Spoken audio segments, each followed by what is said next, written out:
ሰላም ጤና ይስጥልን። በዓለም ዙሪያ ለምትገኙ የቻናላችን ተከታታዮች በሙሉ ከአሜሪካና ኢራን ጦርነት ጋር ተያይዞ ሰበር ትኩስ አሁን ከደቂቃዎች በፊት የወጡ ዜናዎችና መረጃዎች ደርሰውናል። ኢራን በቀይ ባህር አዲስ ግንባር ከፈተች አሉ የተባሉ የኢራን ጄኔራሎች የየመኑን ሀውቲ ለማዋጋት ቀይ ባህር ገብተዋል። የሳውዲ አረቢያ የነዳጅ ታንከሮች አንድ ባንድ ይወድማሉ። ወደ ሳውዲ የሚገባና የሚወጣ መርከብ በሙሉ ታርጌት ነው ብላለች። ይህ አዲስ ግንባር በኢትዮጵያና በምስራቅ አፍሪካ ኢኮኖሚ ላይ ታላቅ ስጋት ደቅኗል ነው የተባለው። አሜሪካ ሳውዲ አረቢያ ኒውክሌር እንድታበለጽግ ፈቀደች፣ ታላቅ ድጋፍም አድርጋለሁ ብላለች። ኢራንን ለማብገን ኢራንን ቀንድ ለማስበቀል እየተደረገ ነው እየተባለ ነው።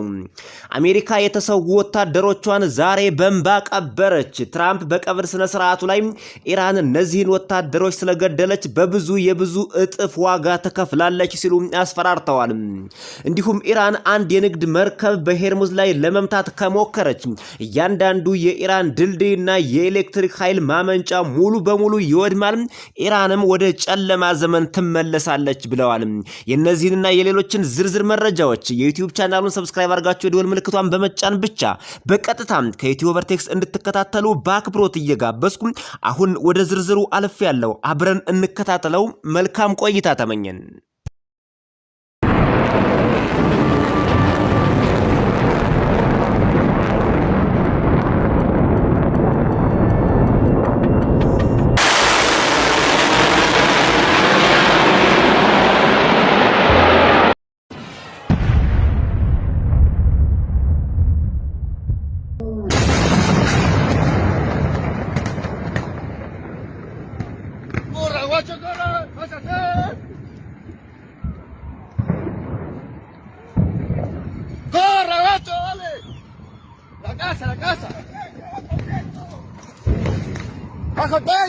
President Trump today made his way to Dover Air Force Base to receive the remains of the latest soldiers killed in the war with Iran, the third time he's done that since the start of a conflict that still has no clear end in sight, and as the U.S. military launched more strikes tonight. አሁን በኢራን ከተማዎች እጅግ አስፈሪ የሚባሉ ፍንዳታዎች እየተሰሙ ነው። በርካታ የኢራን ድልድዮች ተመተዋል። በርካታ የኢራን የመብራት ኃይል ጣቢያዎች ተመተዋል። የውሃ ጣቢያዎችም ተመተዋል። ኢራን ወደ ጨለማ ዘመን እየተንኮታኮተች ያለችበት ጊዜ ቢመስልም ኢራን ግን አጸፋውን አሁንም ተያይዘዋለች። 11 የሚደርሱ የአሜሪካ የጦር ቤዞች በኳታር፣ በጆርዳን፣ በተባበሩት አረብ ኤሚሬትስና በቀጠናው ሙሉ በሙሉ ወድመዋል ነው የተባለው። አሜሪካ በእነዚህ አካባቢዎች የጦር ሰፈር የላትም ማለት ይቻላል። እንደ አዲስ ካልገነባች በቀር ያሉት ሙሉ በሙሉ ወድመዋል። አጠቃላይ 18 የሚሆኑ የአሜሪካ ወታደሮች በዚሁ የጦር ቤዝ አካባቢ ነው የሞቱትና የተሰዉት። ከ500 በላይ የሚሆኑ ደግሞ ቆስለዋል ነው የተባለው። ኢራን ይህንን እጅግ ከባድ የሆነ አጸፋ እየፈጸመች ትገኛለች። ተንኮታኮተች፣ ወደቀች፣ አበቃች የተባለችው ኢራን ከየት እንደምታመጣው በማይታወቅ መልኩ እንደዚህ አይነት ጥቃት እየሰነዘረ ነው። የአሜሪካ የኮንግረስ አባላት የአሜሪካውን ዋና የመከላከያ ጄኔራልና ሚኒስቴር ሲጠይቁት ኢራን ዜሮ አድርገናታል፣ ሚሳኤሎቿ፣ ራዳሮቿ፣ ማስወንጨፊያዎቿ፣ የአየር መቃወሚያዎቿ በሙሉ ወድመዋል፣ አመራርም የላትም፣ ሁሉም ተገለውባታል፣ ኢራን ከዚህ በኋላ ምንም ማድረግ አትችልም ብላችሁን ነበር። ይሄው አሁን ግን ኢራን ታይቶ የማይታወቅ አጸፋ እየሰጠች ነው። ይህ ምንድነው ሲል ነው እጅግ በጣም በሚገርም ሁኔታ በኮንግረሱ መድረክ ላይ ያፋጠጠው። በሌላ ሰበር እጅግ አስደንጋጭ ዜና በተለይ ለኢትዮጵያና ለምስራቅ አፍሪካ መልካም ያልሆነ ዜና ነው የተሰማው። ኢራን በቀይ ባህር አዲስ ግንባር ከፍታለች አሉ የተባሉ የኢራን ጄኔራሎች የየመኑን ሀውቲ ለማዋጋት በቀጥታ ቀይ ባህር ገብተዋል።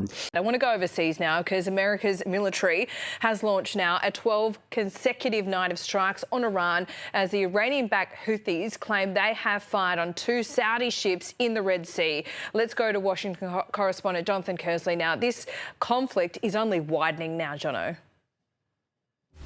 Widening from the Strait of Hormuz, where we've seen the tit-for-tat for, well, months now, into the Red Sea, where the Houthis have put in a blockade of Saudi Arabian ports.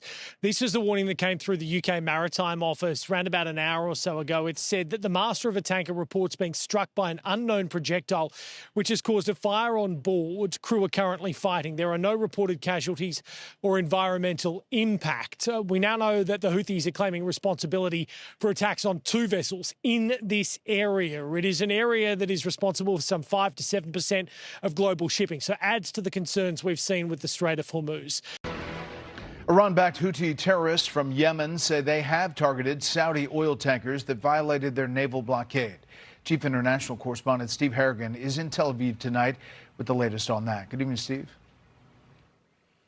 Good evening, Brett. This war is certainly changing by the hour, and this is a most significant development, also confirmed by maritime security experts that the Houthis have targeted and hit at least one tanker, perhaps two, that were carrying Saudi oil in the Red Sea. የሳውዲ አረቢያ የነዳጅ ታንከሮች በቀጥታ ይወድማሉ። ወደ ሳውዲ የሚገባና የሚወጣ መርከብ በሙሉ ታርጌት ነው ተብሏል።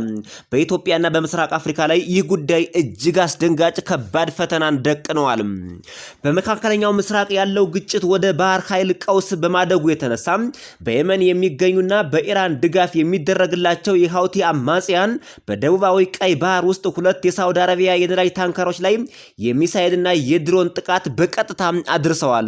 ጥቃቱ ከዚህ በከፍተኛ ሁኔታ ይቀጥላል ይጨምራል ተብሏል። ሳውዲ አረቢያ ልክ እንደ ጆርዳንና እንደ ኩዌት እንደ ተባበሩት አረብ ኤሚሬትስ በቀጥታ ተወድማለች ነው ያሉት የኢራን ጄኔራሎች አሁን ቀይ ባህር ገብተዋል። ይህ በእንዲህ እንዳለ ዩናይትድ ስቴትስ ሰራዊት በኢራን ኢላማዎች ላይ አሁን 12ኛውን አውዳሚ ጥቃት ከደቂቃዎች በፊት በፈጸመበትና ባደረሰበት እንዲሁም ባስታወቀበት ሰዓት ኢራን በቀይ ባህር አዲስ ግንባር የምትከፍት ከሆነ ከዚህ በኋላ ፍጻሜዋ ይሆናል ሲሉ ነው የተደመጡት። እንዲሁም አሜሪካ ኢራንን ቀንድ ለማስበቀል እንዲሁም አጋሮቿን ለማስደሰት በሳውዲ አረቢያ የኒውክሌር ግንባታ ፕሮግራም እንዲጀመር ልዩ ድጋፍ በማድረግ ፕሮግራሙን በይፋ መረቃ ከፍታለች። ነገር ግን በሳውዲ አረቢያ የሚከፈተው የኒውክሌር ፕሮግራም ለሲቪል ዓላማ የሚውል ለኤነርጂ፣ ለግብርና፣ ለሕክምና፣ ለሌሎች አገልግሎት የሚውል ነው እየተባለ የሚገኘው። ሳውዲ አረቢያ ደግሞ እኔ ኒውክሌር እታጠቃለሁ አሜሪካም ደግፋኛለች እያለች ነው። እንደሚታወቀው ቀይ ባህርና የባብ አልመንዳብ ወሽመጥ ዓለም አቀፍ የንግድ መተላለፊያ መሆናቸው ለእስያ፣ ለአውሮፓ፣ ለምስራቅ አፍሪካ በተለይ ለኢትዮጵያ አይን የሆነ ቦታ ነው ተብሏል። ከስትሬት ኦፍ ሄርሙዝ ይልቅ ቀይ ባህር ላይ የሚገኘው የባብ አልመንዳብ ወሽመጥ ለኢትዮጵያ እጅግ አስፈላጊ ነው። ኢትዮጵያ አብዛኛውን ያልተጣራ ክሩድ ኦይል የምታገኘው በቀጥታ ከሳውዲ አረቢያ እንደመሆኑ መጠን ይህ አካባቢ ከተዘጋ በኢትዮጵያ ላይ በእንቅርት ላይ ጆሮ ደግፍ የሆነ እጅግ የኢኮኖሚ ውስብስብ ችግር ያመጣል ነው የተባለው። በቀይ ባህር ላይ ኢራን የከፈተችው አዲሱ ግንባር በኢትዮጵያና በምስራቅ አፍሪካ ላይ 3 ታላላቅ ችግሮችና ተጽዕኖዎችን ይፈጥራል። አንደኛ የነዳጅ ዋጋ ንረትና የዋጋ ግሽፈት ነው። እንደ ኢትዮጵያ ያሉ የምስራቅ አፍሪካ ሀገራት የተጣራ ነዳጅ ከውጭ የሚያስገቡት በቀይ ባህር ወደቦች በኩል ነው። በሳውዲ ወደቦች ላይ ያለው እገዳና የታንከር እንቅስቃሴ መስተጓጎል የነዳጅ አቅርቦቱን ሰንሰለት በከፍተኛና በእጅጉ ይጎዳዋል ተብሏል። የዓለም የነዳጅ ዋጋ ማሻቀብ በቀጥታ በምስራቅ አፍሪካ የሀገር ውስጥ የነዳጅ የትራንስፖርትና የምግብ ዋጋ ንረት ላይ ከፍተኛ ተጽዕኖ እንዳሳደረው ሁሉ በተለይ የሳውዲ አረቢያ የንግድ መርከቦችና የነዳጅ ጫኝ መርከቦች እንቅስቃሴ መስተጓጎል እንዲሁም የነዳጅ ማጣሪያ ታንከሮች መመታት በቀጥታ በኢትዮጵያ ኢኮኖሚ ላይ እጅግ አደገኛ የሆነ ነገር ይዞ መጥቷል ነው የተባለው። ሳውዲ አረቢያ የነዳጅ ምርቶችን ወደ ዓለም ገበያ ለማድረስ በቀይ ባህር በኩል የሚገኘውን የእያንዳንዱን ወደብ መጠቀሟ ይታወቃል።